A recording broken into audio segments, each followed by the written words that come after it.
ธรรมะถ้าเฮาบ่เอาใจใส่ดีนั่นน่ะบ่แม่นของสิได้ง่ายๆเด้บ่แม่นแค่ว่ามาฟังอยู่นี่แล้วก็แล้วไปแล้วไปเว้าเรื่องใหม่คิดเรื่องใหม่เด้พอนี่ศีลแล้วก็เป็นจังซั่นล่ะส่วนมากเห็นบ่มื้อนึงได้ชั่วโมงนึงอยู่แม่นบ่แต่ว่าได้แต่อยู่นี่เด้ อยู่นี่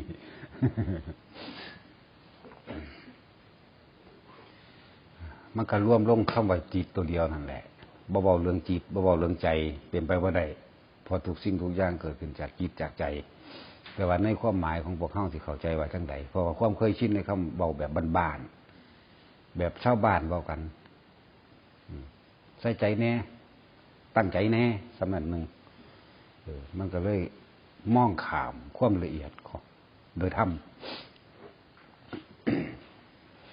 ธรรมะถ้าเฮาบ่จ่อลงในสติแปลว่าระลึกนึกถึงความจริงของชีวิตเจ้าของเองนั่นยากเหลือเกินแต่ที่จริงแล้วก็ปฏิบัติธรรมนี่แม่นการทำงานกับปฏิบัติธรรมได้การทำงานคือการปฏิบัติธรรมก็ได้ เฮาก็ทำไปนำแต่ว่าเฮาปฏิบัติทั้งใจนั่นมันก็สำคัญอยู่ทั้งใจคือเก่าล่ะความนึกคิดทั้งหลายแหละมันสิไปไสมันบ่หนีคำว่าสติปัฏฐาน4ดอกหน้าว่าไปใส่กระสางอยู่ในสติปัฏฐาน4บัดแม่นสิบ่เอิ้นชื่อว่าสติปัฏฐาน4กระสางมันก็ขึ้นอยู่กับกายขึ้นอยู่กับเวทนาขึ้นอยู่กับจิตแล้วก็ให้รู้ความจริงอะไรคือธรรมนั่นเองทุกสิ่งทุกอย่างก็ออกมาจากกายนั่นแหละสะก้อนเริ่มต้นแรกในการออกจากท้องพ่อท้องแม่มาแล้วแต่สิ่งที่เกิดก่อนคือน้ำคือหยังคือความคิดความนึกคิดคือและความรู้สึกที่ปรุงแต่งเอาไว้นะบ่ซั่นเพิ่นว่าเป็นปัจจัยให้มันเกิดนามรูปบ่นามรูปมันเป็นปัจจัยมันเกิดหยังมันทั้งเป็นอายตนะบ่นั่นแหละทีนี้เฮาเน้นเด้อสังเกตเจ้าของดีๆพยายามที่สิรู้เท่าทันอารมณ์ผัสสะกับอารมณ์คืออันเดียวกันผัสสะลมกับผัสสะคืออันเดียวกันที่มันอยู่ในความรู้สึกของเฮาไว้แล้วหรือว่าอีกอย่างหนึ่งว่าความรู้สึกนี่ก็แม่นวันนี้บอกภาษาเฮาว่าง่ายๆว่าความรู้สึกมีอยู่2อย่างคือพอใจกับไม่พอใจเน้นเอาตัวนี้โลดเฮาให้มันทันให้สังเกตเจ้าของเวลาเฮาศูนย์ให้คนศูนย์ผู้นั้นศูนย์ผู้นี้เฮาสิวาดภาพในการถูกตีทำลายเฮาสิวาดภาพให้เขาชิบหายถึงว่าเขาอยากให้เขาตกนรกเขาสิวาดภาพนรกขึ้นมาในความรู้สึกนึกคิดของเจ้าของเด้อาการท่าร่างกายนี่สั่นเลือดแล่นเร็ว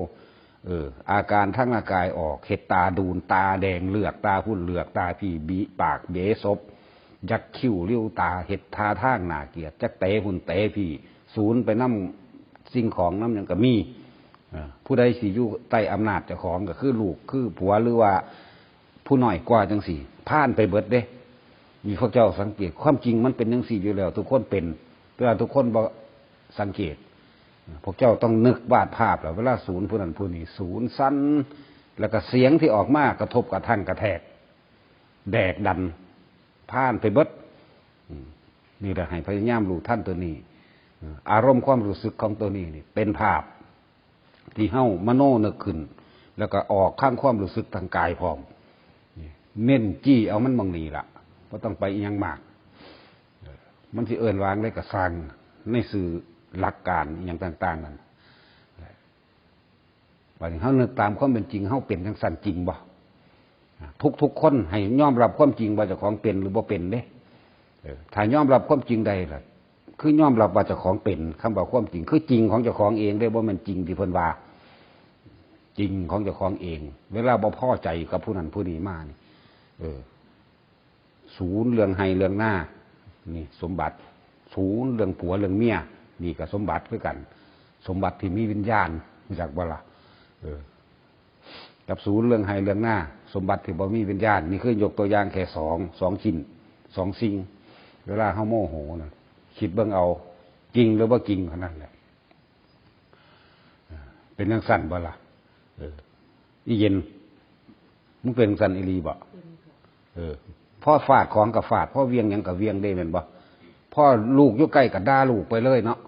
ผัวอยู่ใกล้กับด่าผัวไปเลยเห็นบ่ล่ะ ผัวกับบ่จักยังกระด้าขึ้นคือกันเด้บัดนี้เนาะบ่ร้องรับกันเด้ผู้หนึ่งไฟกับไฟได้บ่แม่นไฟกับน้ำอยากบอกล่ะมันมีแต่อยากชนะกับอยากชนะสรุปลงคือว่าตัวตนนั่นเองอัตตาตัวตนอารมณ์ทั้งหลายที่เกิดความโมโหหลายเกิดนึกจินตนาการวาดภาพอย่างต่างๆในการอยากทำลายสาบแช่งเขานั่นแหละตัวตนที่แท้จริงของเฮานั่นคือตัวตนในขณะนั้นตายในมือนั้นหนานรกเลยจังว่าให้เฝ้าระวังอารมณ์หลายอารมณ์โมโหเยอะอ้วนจะเป็นอยู่บ่เป็นนั่นบ่เดี๋ยวนี้ก็เป็นมันท่านกระทบเอาหน้าเพราะว่าถ้าโดนดอกหน้าการว่างอัตตาตัวตนมันเป็นของง่ายเสมอไหร่ล่ะถ้ามันว่างความโกรธได้อีกแบบหนึ่งมันสิว่างความบ่โกรธได้บัดนี้ความพอใจเวลาบัดนี้เฮาเอาไปเทียบกันเด้อความโกรธมันออกอาการรุนแรงฟาดของเวียงของกับลูกเต่าเล่าหลานหรือสัตว์สิ่งของอยู่ไก่กับสางหมาไก่นี่ฟาดด่าไปเบิดเด้ซึ่งปกติมันก็หากินของมันสมมุติว่าเขียดกันอันนั้นอันนี้เนาะฟาดเวียงไก่มากกับเฮ้ยใส่ไก่ไปเลยง้อควายกับใส่ง้อควายหมามากกับใส่หมาเลยเด้นั่นแหละคำว่าอารมณ์คำว่าผัสสะคำว่าเวทนามันก็อันเดียวกันนั่นแหละโตตนที่แท้จริงแสดงออกมาภายในมันสิวาดภาพคิดใส่ใจเจ้าของทุกคนย้ายเจียวโตการเลยเจ้าก็เลยนั่นบ่ล่ะอย่ามาแก่โตมันยังมีอยู่ในหันอยู่ดีระวันบ่อ่อนขับแค้นใจทั้งหลายแหล่เหล่านี้บัดนี้บ่มีทางสู่เขาหาอีหยังสู่เขาบ่ได้แค้นใจครับแค้นใจเกิดปฏิฆะเด่นอาฆาตแล้วก็สาบแช่งวาดภาพนรกวาดภาพเปรตวาดภาพผีวาดภาพสัตว์เดรัจฉานนี่เขาเป็นแม่นบ่ก็เฮ็ดหยังเขาบ่ได้เหลือใจอย่างรุนแรงให้ได้บัดนี้ผู้ให้ก็ให้ผู้ห้องก็ห้องเนาะคือยายคำใดนี่ให้บ่สู้ไผยายคำใดเนาะให้ได้บัดนี้มันมีเท่านั้นนึงแม่เบิ่งดูบ่มีทางแก้ออกเลยบ่นั่นแหละเพราะว่าเฮาบ่ได้ยินฟังธรรมเฮาบ่ได้อบรมธรรมะเฮาเลยบ่มีทางแก้ปัญหาทางโลกโลกแก้โลกบ่ได้โลกนั่นน่ะโลกคือฆ่ากันจบลงด้วยการฆ่ากันโลกนั้นส่วนธรรมะของพระพุทธเจ้าสิ่งนี้ควรสิ่งนี้ไม่ควรแก้ปัญหาออกเพื่อความอยู่ดีทั้งสองฝ่ายได้บ่มีความโกรธบ่มีอาฆาตบ่มีตัวตนไม่มีความรู้สึกแบบไหนความรู้สึกที่พอใจหรือไม่พอใจมีต่างๆอันนี้เป็นเหตุอันนี้เป็นปัจจัยเพื่อผลความอยู่ร่วมกันเพราะเขาไม่รู้นี่ว่างออกนั่นเชิญจะออกไปทางสั่นเด นี่ก็แล้วเอาตัวรุนแรงอันนั่นก็คือการวางได้ก็หลังอีแลนเตือนนั่นแล้วแล้วบางหนาทั้งนอกเป็นตะหูบ่แม่นดิตัวลายกาดเล่นกันเลยเป็นตะหูคือยังยิ้มเบาที่ไหนใดห้าอีกคือยังเลยพ่อปันกันกับแย่เกี่ยวให้ไปเบิดเนาะแม่นบ่ต้องยอมรับเจ้าของคนเขาต้องยอมรับความจริงแต่ยอมรับความจริงใดกูเป็นคือเพิ่นว่านะเอาไปคิดได้บ่เนี่ยเขี่ยวข้วนพิจารณาโอ้ยถ้ากูตายตอนนั้นกูบ่หูเจ้าของได้นี่ว่ากูกำลังทำลายตัวเองถึงขั้นว่าไปนรกนั่นไปจังซั่นเด้นั่นแหละเตือนตนโดยตนเด้ผู้ใดเตือนก็สร้างบ่สู่เจ้าของได้ให้มันสมชื่อว่าเตือนแล้วบัดนี้ยังรุนแรงกว่าย่าเกี่ยวอยู่เด้เดี๋ยวนี้เนาะนั่นแหละความเป็นอัตตาตัวตนคือความจากใดดังใจที่มันออกมาลักษณะนั้นให้ทุกคนสังเกตตัวนี้บานี้ในความยินดีพอใจในความเป็นอัตตาตัวตนในความยินดีพอใจเด้อในความพอใจสมมุติว่าลูกไปสอบตำรวจได้หรือได้คู่แสดงออกทางร่างกายคือกันตากะหวานกะเยิ้มยิ้มแย้มแจ่มใสเบิกบานยิ้มแขวใหญ่ใส่ผู้นั้นแขวใหญ่ใส่ผู้นี้เนาะยายศิลป์ โอ้ยมีความสุขหลายมันกับวาดภาพมีความสุขในใจนะนี่ก็ยึดคือกันนะจะบอกให้นี่ก็ยึดนะนี่แหละจังว่าคำว่าพอใจกับไม่พอใจมีอยู่สองสิ่งนี่แหละที่คนทั้งหลายบรู้ท่านนี่แหละคำว่าเวทนาคำว่าจิตอยู่น้ำกันนี่แหละเฮาบ่คอยรู้เท่าท่านมันหรอกบัดนี้มันสิแสดงออกผู้ใดอยู่ใกล้ก็อยากเว้าอ้างแม่นหรือบ่แม่นเด้อเทียบใส่กันเบิ่งถ้าว่าลูกได้ทำงานสอบผู้ใดเนี่ยเว้าอ้างท่านโอ้ยนั่นนี่เด้เนาะเว้ายกขึ้นเด้เนี่ยมันบ่ใหญ่สิบ่ยกขึ้นเด้นั่นแหละเว้าจังซั่นจังซี่มันหูตัวมันไปโรงเรียนมานี่โอ้ยฝากมาเหตุการณ์บ้านจังซั่นจังซี่ย่องไปเลยเด้มีความรู้สึกเห็นบ่เป็นจังซี่โตธรรมมันอยู่ในตัวนี่แหละโตความรู้สึกนี่แหละสิไปโตไหนอีกความรู้สึกอารมณ์ความรู้สึกนี่แหละเอิ้นว่าผัสสะในความยินดีพอใจก็คือว่าลูกไปสอบได้เป็นนายอำเภอจังซี่โอ้ยเบิดตำบลนั่นรู้เบิดละบาดนี้ก็แม่มันพ่อมันนั่นล่ะไปอ้างเนาะแม่นบ่ล่ะเป็นจังซั่นนี่มันสิเป็นจังซี่นี่คืออัตตาตัวตนอีกตัวหนึ่งนี่ในทางที่พอใจในทางไม่พอใจก็ว่าไปแล้วในทางบ่พอใจก็ว่าไปจังทุกๆหลายๆคนก็คือตกอยู่ใต้อำนาจของความเป็นอัตตาตัวตนหรืออยู่ใต้อำนาจของผัสสะนี่เองอารมณ์เด้อผัสสะนี่คืออารมณ์ความรู้สึกที่พอใจถ้ามีความพอใจแล้วมันก็มีความไม่พอใจคือกันนั่นสองอย่างนี่เป็นของคู่เด้ฉะนั้นจะสุดโต่งทั้งสองส่วนที่หนึ่งคือพอใจส่วนที่อันที่สองคือไม่พอใจมันอยู่น้ำกันแท้จริงแล้วมันอยู่คนมันเป็นคู่ขนานนะแต่เฮาเอาทั้งที่เอาพอใจก็เอาบ่พอใจก็เอาทั้งสองอย่างเฮาบ่เป็นมัชฌิมาคือบ่เป็นกลางๆบ่รู้บ่ทันมัน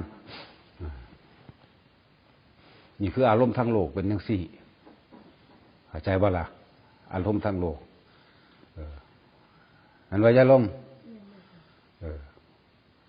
ตั้งแต่กี้ก็เครียดเรื่องใหม่นี่เห็นบ่ชีวิตบ่เที่ยงตั้งแต่พอท่านได้ผัวก็อยู่น้ำพอน้ำแม่น้ำมูน้ำพวกก็เครียดไปน้ำมูน้ำพวกน้อยอกน้อยใจไปน้ำพอน้ำแม่ก็มีแม่ว่าเวลาเขาบ่ย่องหันบ่ล่ะเป็นจังซี่นี่ก็เกิดนึกคิดสมมุติว่าน้อยใจนึกคิดนึกภาพจินตนาการฮักไปอีกว่าเด้บัดกูเฮ็ดสิตายบ่ว่าจักเถื่อบ่ย่องจักเถื่อว่าเด้บัดเขาไปกรุงเทพปีนึงมาทีนึงเฮ้ย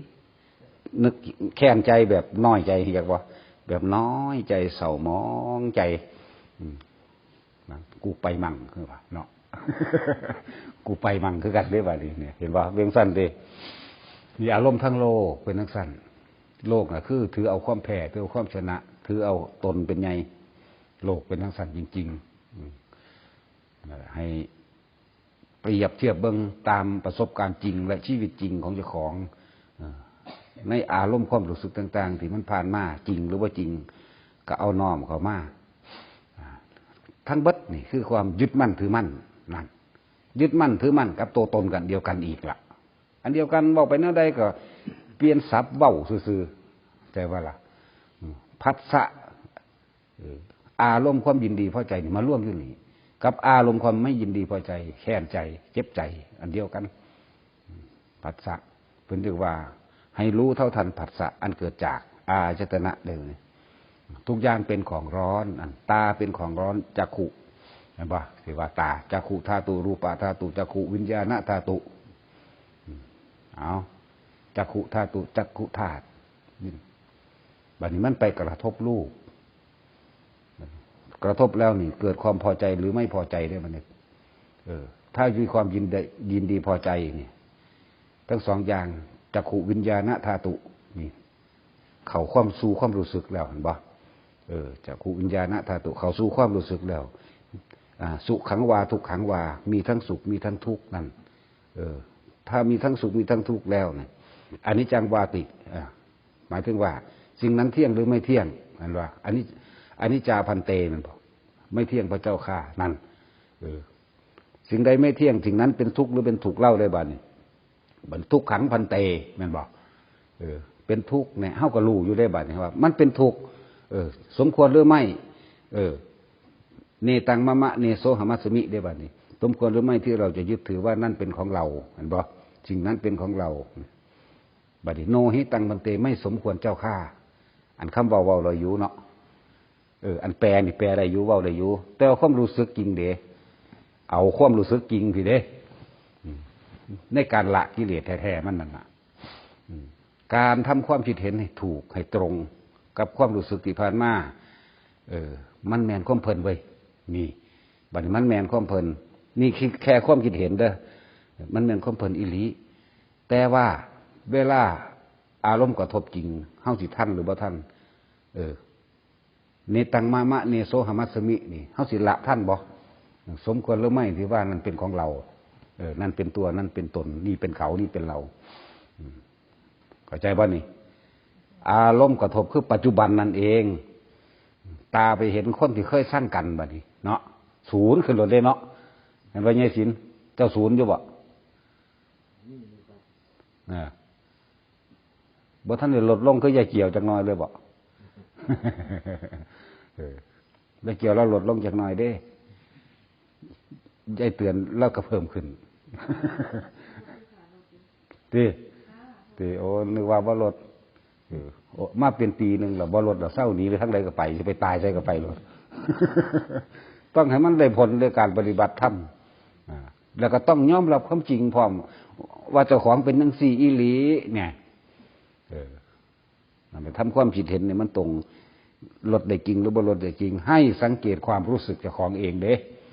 อันแค่เข้าใจนี่ก็คือการเหตุผลตันกะแล้วก็สรุปลงได้ว่าโอ้มันเป็นจังซี่โอ้มันเป็นจังซี่ต้องเป็นจังซี่แหมเอาไปเถียงกันซื่อด้วยความจำเรานี่นั่นบ่ล่ะแต่ว่าความจริงมันคืออารมณ์กระทบจริงกระทบจริงๆเวลาเถียงกันมานี่เอาผู้ใดสิยังอยู่บัดนี้เนาะถ้าเฮารู้เท่าท่านว่าความโกรธนี่เป็นโทษยังไงหลวงเวลาใดกระสร้างเราโกรธเกลียดเครียดแค้นอยากทำร้ายบุคคลผู้อื่นให้ชิบหายนี่เวลานั้นน่ะเรากำลังทำร้ายตัวเองอย่างคาดไม่ถึงคาดไม่ถึงเพราะว่าเฮาบ่รู้ว่าถ้าเกิดว่าตายในมือนั้นตายในอารมณ์นั้นมันไปนรกเลยนั่นมันไปนรกเลยเด้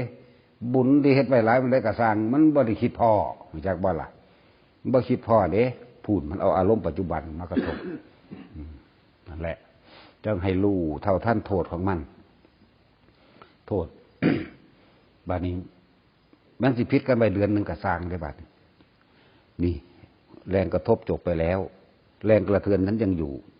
นั่นเวลาใดที่เฮาคิดถึงอดีตในความบ่พอใจปุ๊บศูนย์ขึ้นมาตั้งแต่กี้คิดบ่ออกว่าสิสู้เขาแบบใดเนาะเจ็บใจมากแค้นใจมากคล้ายๆครับมันลืมไปช่วง29 มื้อ ในเดือนหนึ่งนี่มันไปคิดพ่อบัดนี้โอ้ยใครกูเฮ็ดจังสั่นซะใครกูเฮ็ดจังซี่ซะได้มันสิคิดพ่อที่หลังเพราะว่ามันสงบแล้วจากว่ามันเลยเกิดปัญญามันเลยเกิดวิธีทางที่เอาชนะปัญญาทางโลกโอ้ยถ้ากูเฮ็ดจังสั่นถ้ากูเฮ็ดจังซี่คิดออกเด้แม่นว่าใหญ่ศิลป์โอ้ยใครเฮ็ดจังสั่นจังซี่ซะโอ้ยตะกี้ใครกูเฮ็ดนั่นนี่เด้แต่ว่าความแค้นมันมีรู้จักบ่นั่นแหละขนาดมันจบไปแล้วในเดือนหนึ่งในปีหนึ่ง10 ปี20 ปี100 ปีก็ตามเป็นแต่เฮารู้บ่เท่าทันถ้าเฮาบ่มีธรรมะเป็นเครื่องแยกธรรมะเท่านั้นเป็นเครื่องแยกแยะวินิจฉัยวิจัยแล้วคอยคัดแยกคัดออกให้รู้เหตุผลของมันเหตุแต่เฮายังหยุดอยู่ถ้าเฮาบ่ให้อภัยตัวเองนะต้องการให้อภัยผู้อื่นหรือให้อภัยกระซ้ำให้อภัยตัวเองนั่นเองเพราะว่าเฮารู้โทษนั่นรู้โทษของมันอารมณ์นี่แต่เฮาไม่คิดเบื้องบาดนี่เปรียบเสมือนว่าตกนรกทั้งเป็นเนี่ยเวลาเฮาโกรธเกลียดผู้อื่นคิดเบื้องดีๆบัดนี้เวลาเฮาวาดภาพอยากเหยียบคอมันลงใส่ไฟคักๆเห็นบ่อยากเหยียบคอมันลงใส่ไฟอยากเอางอนมาจกตีปากตีหัวมันแห้งๆนี่นะเวลานั้นกำลังทำลายเจ้าของรุนแรงนะเห็นบ่อย่าล้มอยากเอามีดฟันปากตาจุยมุนๆเอาทั้งเปทุบใส่กระบาลอีกว่ามันธรรมดาเด้ เอาทั้งคมมีปังตอนะขึ้นกัดปากกัดแควได้สังเกตว่าบุญแล้วตาดูนออกมาตาแดงออกมาเนาะเว้ากระโซกโหกหักนั่นล่ะเว้าเสียดสีทิ่มแทงมีบัดคิดไปได้บัดนี้มันเป็นภาพจริงหรือว่าจริงหรือบัดนี้ตอนที่คิดนี่กูจะกำข้อมึงหัวขอฟันปัวเขานั่นล่ะบันเกาทั้งเปตีหน้าปากเล่าอีกต่างหากเลยปัวเข้าไปแล้วบันนี้อยากขายหน้าเขาไปกลางบ้านนะผู้ใดถามว่าเห็นบ้านเนี่ยตีเด้อนะบางรู้ว่าธรรมดาหรือว่างแผนนั้นนะโคตรไปพร้อมเนาะนี่ต้องยอมรับความจริงว่ากูเป็นสันอีหลีโอ้บัดนี้มันเป็นโทษตัวนี้ไหมเห็นว่าล่ะมันเป็นโทษเจ้าของได้ว่ามันโทษผู้อื่นผู้ใดเจ็บใจเอาแต่ว่ามันเจ้าของพูดเราไปหาเนี่ยมาเห็ดวาวเสยอยู่แต่ของแค้นที่ว่าสั่นเห็นว่าล่ะแต่เป็นสั่นแล้วเสยเห็ดวาวเสยแล้วไม่ได้คิดพอน้ำเลยเลยนี่เราอ่านแรงล่มไปทางไม้บุญจะขึ้นทางนี้ไว้คือทางนี้ตัวมันกกไม่หลายบางนี้ไปทางฝุ่นทางผีพูนแล้วไม่ได้หัวซาน้ำอารมณ์ตัวนี้ตัวทางมันศูนย์ตาแดงตาดูนอยู่นะอะไรต้องยอมรับนี่คือความจริงแต่ละคนยอมรับเจ้าของแล้วก็พยายามละตัวนี้ออกให้มันได้นั่นแหละมันจะเห็นง่ายเอาความรุนแรงเอาความโกรธมันเห็นง่ายในกิเลสของเจ้าของที่มันฟู่มันตีมันแสดงออกมาแต่ว่าบ่มีผู้ใดมาวิจัยวิจารณาดึงความรู้สึกของพวกเจ้าเองออกมาให้พวกเจ้าได้คอยจะต้องเป็นผู้ดึงขึ้นมาแต่ดึงขึ้นมาแล้วต้องยอมรับแต่พอยอมรับคือบ่ได้หยังนั่นแหละนั่นว่าใจเล็กเวลาศูนย์พญากรอะไรคืออยากโดดลงโหลดเลยเป็นใดบาดผ่าบางใดฮะ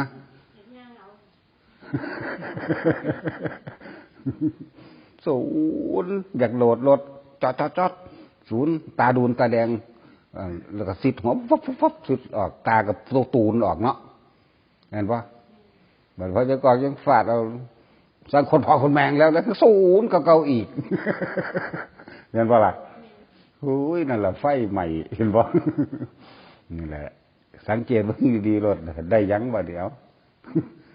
คอยบอกซ้ำถ้าเราเฉียดอยากลงเลยจอดลงเลยเลยทิ่มรถว่ะหรือว่าเรากำลังเขียนอยู่กลางทางก็จอดรถลงไปถีบทวนออกไปรถลงไปสิบัดนี้เราจะเห็นอย่างใดแล้วก็เครียดแค้นยังเก่งแล้วก็กระโดดขึ้นกันนั่งไปลงน้ำหนทางกับยันดินยันหนังแล้วมันนั่นแหละก็ทำลายจากของคือเก่าแหละเนาะมันเห็นอย่างเขาบ่ได้เลยค่ะก็ทั้งทำลายตัวเองแหละ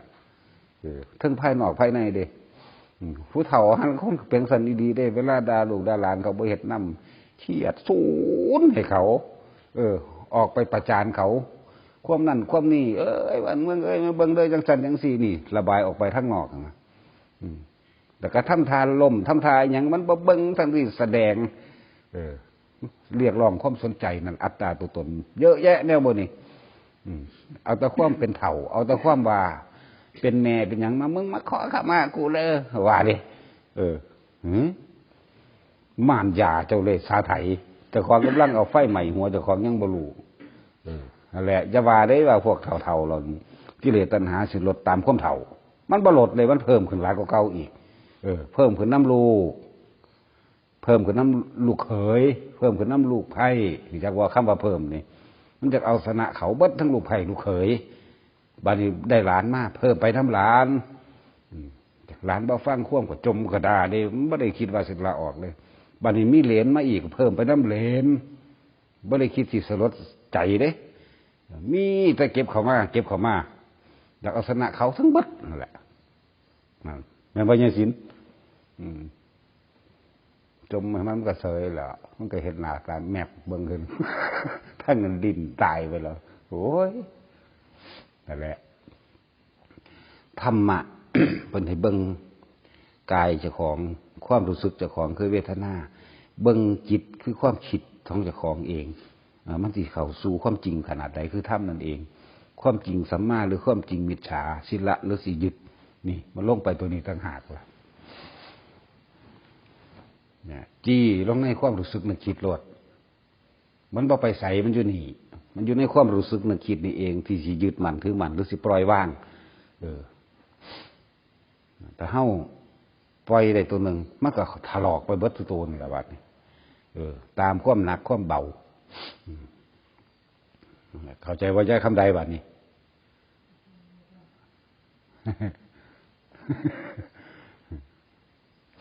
แล้วจะว่าธรรมะโตธรรมะโตความจริงทั้งสุขและทุกข์อยู่ที่ความรู้สึกนึกคิดนะโตความจริงนี่คำว่าธรรมะคือจริงคือความจริงไม่ภายในกายภายในใจของเฮานี่เองเพิ่นก็เว้าสรุปรวมลงกับกายกับใจทันตัวรูปกับนามแม่นบ่ล่ะบ่แม่นแล้วบ่จักหยังอยู่คนสึงลึงอยู่บ่มีผู้ใดเว้าให้ฟังฟาดไปหาเขากีแลนไปหาตะผู้ดังเนาะโหไปพุ่นโหไปพี่จักเป็นละกิเลสบางใดเอาไปมาผิดกันเบิดบ้านเบิดเมืองมาเรื่องเทิงถืดไปโอ้ยไปแม่ไปเบิ่งไปเอาบุญน้ำเพิ่นปานว่าเพิ่นสิเอาบุญให้ได้บุญมันอยู่ที่เจ้าของคือทำความสงบจิตเย็นใจเจ้าของละกิเลสเจ้าของเพิ่นบ่ได้ละให้เพิ่นก็มีแต่ว่าจังซี่แล้ว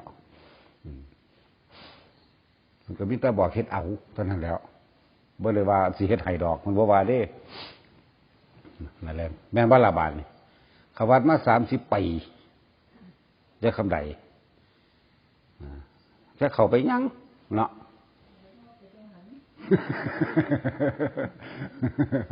ไปจังหันนะเรื่องสั้นแหละนั่นแต่ว่าผลมันมีหรอกผลมันคืออย่างแต่เจ้าว่าท่านได้ถึงนิพพานหรือว่าท่านนี่ก็คือตายไปศาสตร์ใหม่กับบ่อื่นอยู่บ่อื่นกินดอกบ่ได้สูญหายไปไสขนาดว่าเอาเข้าให้นกให้หนูให้หมูให้ม้าให้สัตว์ต่างๆก็ได้บัดนี้ให้คนทุศีลก็ได้ให้คนมีศีลก็ได้คนมีฌานก็ได้ให้พระโสดาหรืออริยะขั้นต้นขึ้นไปหังบ่มีประมาณก็ได้อยู่ด้วยความอดทนด้วยความเพียรกับด้วยศรัทธาในศาสนาแต่ว่าท่านเกิดปัญญานี่แหละเป็นเครื่องชี้นำมาให้เจ้ามีมือนี่จากบ่ล่ะมันมีผลอยู่เด้เพราะว่าเจ้ามันยืมจากว่าสมองซ่ามันเลยรู้ซ่าบ่คือเขาผู้เขาปัญญาเร็วเด้อีบูดมันสิจักหัวหางหยังนั่นว่ามันถือว่าเร็วแม่นบ่ล่ะมันหากันจักปีนึงที่มันเริ่มเข้าวัดมานี่แม่นบ่ล่ะนั่นแล้วจังซั่นแล้วเขาคันเร็วอยู่เขารู้ทันเร็วอยู่เป็นจังซั่นแหละเจ้านี่30 ปีเย็บมันปลายตายปะเกือบบ่เห็นแล้วล่ะจังซั่นแหละมันก็มีผลอยู่แต่ต้องอาศัยเวลาเนิ่นช้าเด้นั่นแหละต้องอาศัยเวลาเนิ่นช้าทุกอย่างในศาสนานี่ถ้าเฮายังมีความเพียรพยายามและอดทนมาอยู่ขับแค้นใจก็มาแบบขับแค้นใจก็มาบ่ได้สิ่งหนึ่งก็ได้สิ่งหนึ่งได้ความอดทนนั่นฝึกความอดทนในเจ้าของเองแค้นใจก็แค้นอยู่เวลาเขาว่าให้แต่ว่าหังมาอยู่พอสำนักสักวันหนึ่งก็มีผลของมันเองบ่สูญหายไปใดดอกนะมันก็ยังมีมือนี่อยู่ได้สันพ่อรู้ขึ้นมาจากน้อยบ่รู้เจ้าของเด้รู้แล้วบ่บาดนี่ก็จังสั้นแล้วในวิธีการปล่อยว่างเวลาเฮาอยากได้ดังใจกับลูกกับหลานคิดเข้าไปที่แม้นเฮาสิรักหวงแหนปรารถนาหวังดีขนาดใดก็ตามถ้าเขาไม่ทำเองนี่เราจะทำอะไรกับเขาได้สัตว์โลกย่อมเป็นไปตามกรรมเขาสังสมมาแนวใดวิถีของใจของไผของมันแม่นบ่ล่ะเฮาบ่อาจสามารถละกิเลสให้ไผได้บุคคลผู้หนึ่งถึงความบริสุทธิ์แล้วจะทำให้บุคคลอีกผู้หนึ่งถึงความบริสุทธิ์ได้นั้นเป็นไม่มีบ่มีเขาต้องทำเองแม่นบ่นั่นแหละสัตว์โลกย่อมเป็นไปตามกรรมเอาตัวนี้มาข่มเจ้าของไว้เข้าใจป่ะข่มจิตใจเจ้าของเด้บ่แม่นไปข่มเขาเด้ข่มเจ้าของให้มันทันเจ้าของก็สร้างมันดอกมันในสุดท้ายแล้วทุกสิ่งทุกอย่างทั้งเบิดนี่ ทุกคนนี่มันก็ตายคือกันนี่แหละนี่อันนี้ก็เป็นมรณานุสติกรรมฐาน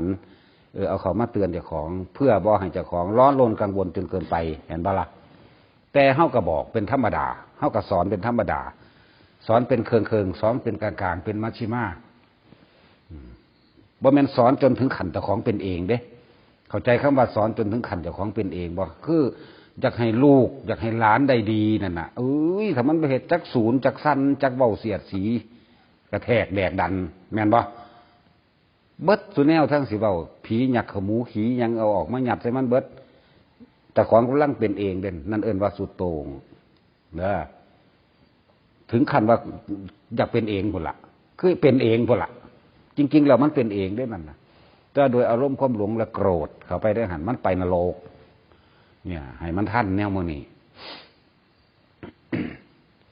เราต้องยอมรับความจริงคนเฮาแม้สิหักและหวังดีขนาดใดก็สร้างถ้าเขาบ่ทำถ้าเขาบ่เฮ็ดเอาเองของเขามันก็บ่ได้บัดนี้คนเฮาแม้นบุคคลผู้นั้นเฮาสิหักขนาดใดก็สร้างนอนกอดกันอยู่ก็ตามถ้าเขาจะตายเด้เขาก็ตายคือเขาเนาะเกินความสามารถที่จะยื้อแย่งได้อยู่บ่ล่ะแม่นบ่ล่ะผู้ใดก็เคยมีญาติบุคคลอันเป็นที่รักตายเบิดตัวภัยก็เลยอยู่ในนี่เนาะให้น้ำซื่อๆแม่นบ่ล่ะบาดนี้ให้น้ำนึกถึงภาพอันลึกซึ้งจากบ่ล่ะบุคคลที่รักเล่นนี่โอ้ยตะกี้เล่าเฮ็ดจังซั่นจังซี่หาแนวอยู่ให้กินทุกข์ยากพาเลยโอ้ยคิดฮอดนะเห็นบ่ให้งามนี่เท่านั้นล่ะนั่นแหละความบ่รู้บัดพ่อแม่ตายก็ย่านเด้คือยายอ้วนนี่แหมแม่ตายก็ย่านนะนั่นว่ายายอ้วนเจ้าเป็นตาย่านของแม่เจ้าอีกเจ้าจังสิเป็นย่านอีหยังโอ้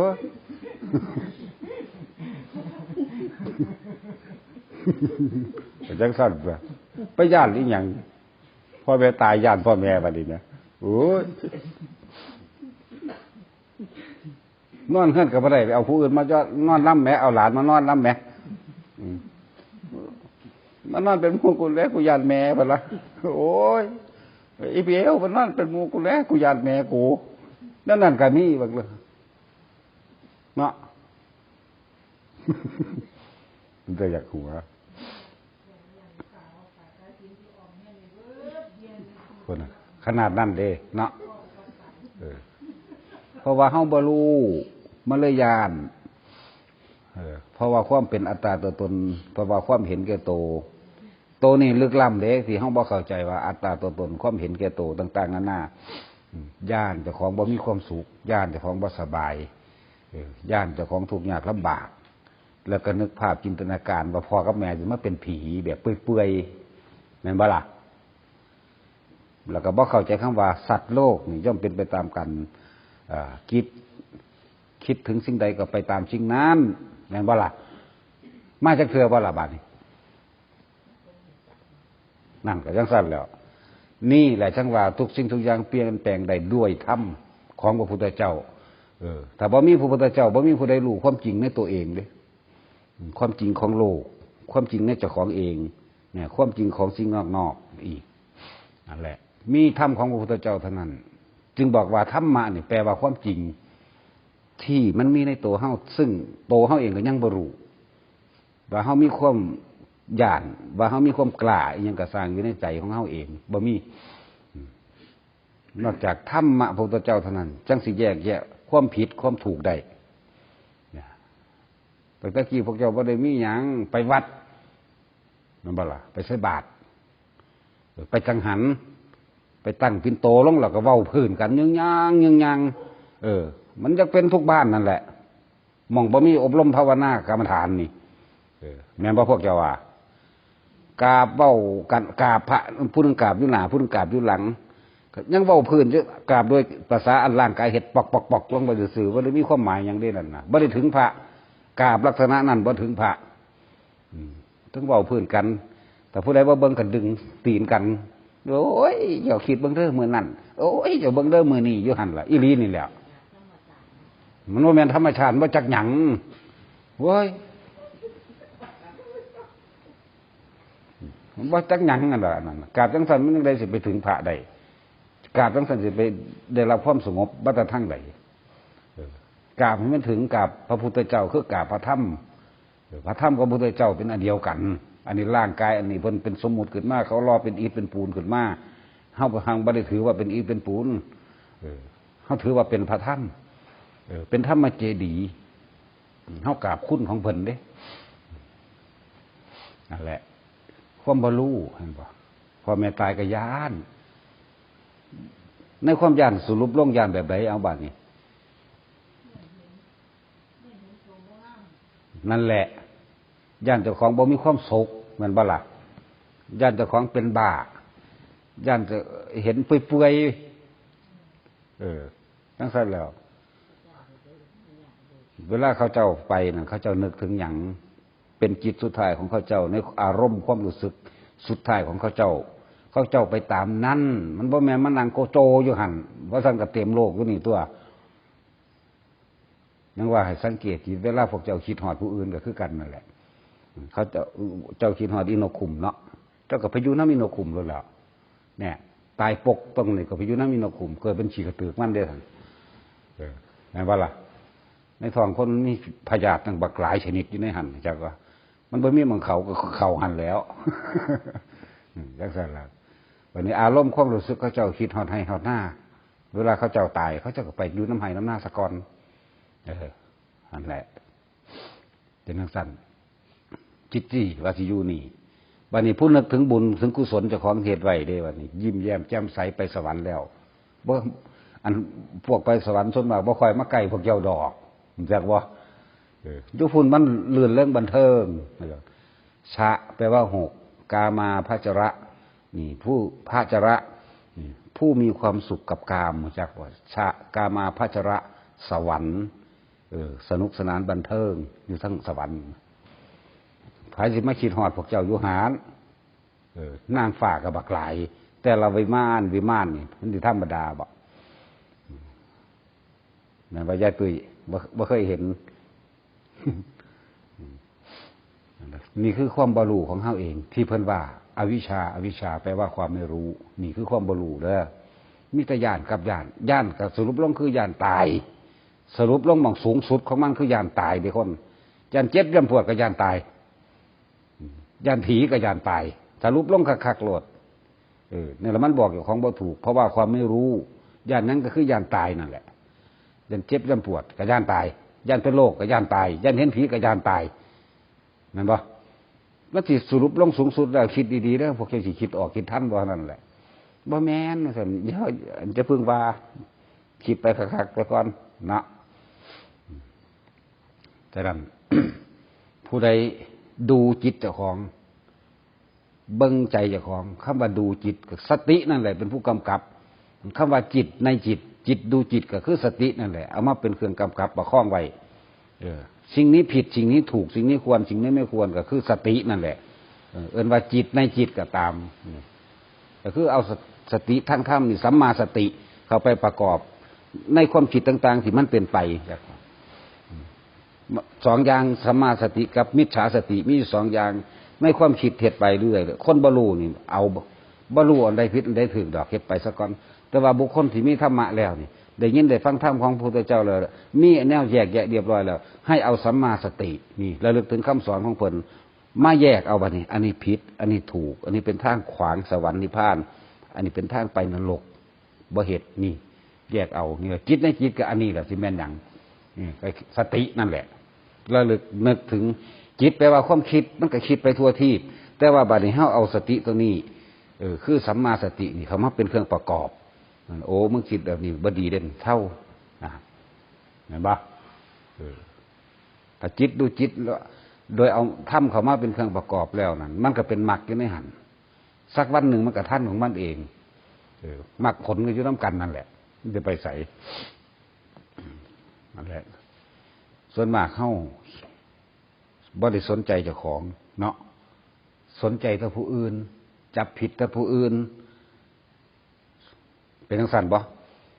ต้องยอมรับเด้คนเฮาแต่ละคนเวลาอกหักผิดหวังโทษสิ่งอื่นนอกจากเจ้าของเบิดเป็นน้ำอีนั่นล่ะเป็นน้ำบักนั่นแหละ เห็นบ่ล่ะโทษผู้อื่นเบิด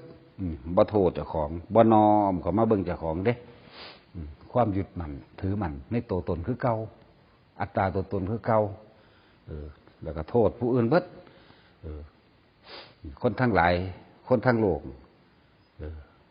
โทษผู้อื่นเบิดเวลาทำความผิดยังกระสังโยนความผิดให้ผู้นั้นผู้นี้แม้กระทั่งหมาจริงหรือว่าจริงว้ายเป็นหมานี่ละคือว่าได้หันเนาะ ไม่ได้โทษเจ้าของดอกยางไปตำซ่านเหล่าเฉียดไผเฉียดซ่านเหล่าเนาะเหมือนว่าล่ะผู้ใดเคยเป็นอยู่บ่เอายางไปหัวเข้าตำขอบเตียงเอาเฉียดขอบเตียงคนได้บ่ได้เฉียดเจ้าของด้วยเนาะโทษเตียงเหมือนบ่แล้วคนเอามีดมาฟันมันหมดเลยจิเตะก็ว่าได้ยาเจ้าของเก็บเบิ่งแล้วเห็นแก่ตัวขนาดนั้นแล้ว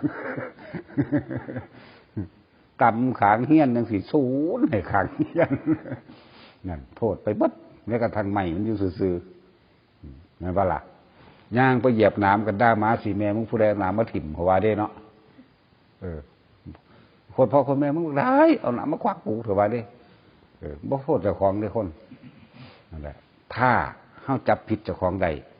เนี่ยบัดนี้เฮาสิเข้าใจคำว่าธรรมะล่ะฉะนั้นธรรมะทั้งเบิดนี่สรุปร่วมลงก็คือเพิ่นเบาเรื่องความรู้สึกของเจ้าของเองที่เฮาหลงผิดหรือหลงถึงยังก็แล้วแต่คือใจนั่นใจบัดนี้ให้มันรู้เท่าท่านเอาอารมณ์ความโกรธเด้อชี้โทษราคาธรรมของเจ้าของที่ว่าเข้าใจชีวิตจริงได้ขนาดใดเข้าใจชีวิตเจ้าของได้ขนาดใดธรรมะก็คือความจริงของชีวิตเฮาเองนี่แหละนั่นแหละเอาตัวนี้มาชี้แล้วค่อยๆลดค่อยๆละถ้ามันยังลดละบ่ได้ก็คิดไปในทางบุญคิดไปในทางอยากสร้างพระพุทธรูปสร้างหนังสือธรรมะอยากให้คนมาภาวนาหลายๆเด้อยากเห็นคนหักกันเบิดโลกนี่เด้จังสิมีธรรมะไปทางดีอยากว่าคิดไปจังสีสะกอนเข้าใจว่าย่าตุ้ยวันเศร้ายานระบอแม่วันนี้เจ้าเป็นตาย่านก็แม่เจ้าอีกพึ่งอยู่โอ้ยผีพึ่มผีพึ่มจักผีพึ่มปะมันสิเป็นคือโพดนี่แหละโพดใหญ่ๆสูงๆเฮ็ดพมอยู่หาลังพวกเขายังวะไพ่ไก่ไพ่สามแบบนี้เจ้าต้องเอาไพ่ยังดีไม่ได้คืออีหลีเด้ย่ำจนนั่งตึงปึงอุดปูอยู่โอ้ยคือผียังดีหน่อยจังสิสมวะเลยโอ้ผีพึ่มวะเพลงสั้นนั่นแหละให้เอาความโกรธชี้โทษราคาทำแล้วนี่สี่เจ้าของเบิงแต่ย่ำใดมันโกรธนี่กูกำลังลงนรกนี่บอกเจ้าของไม่ได้บอกผู้อื่นดอกเอาสมาทาน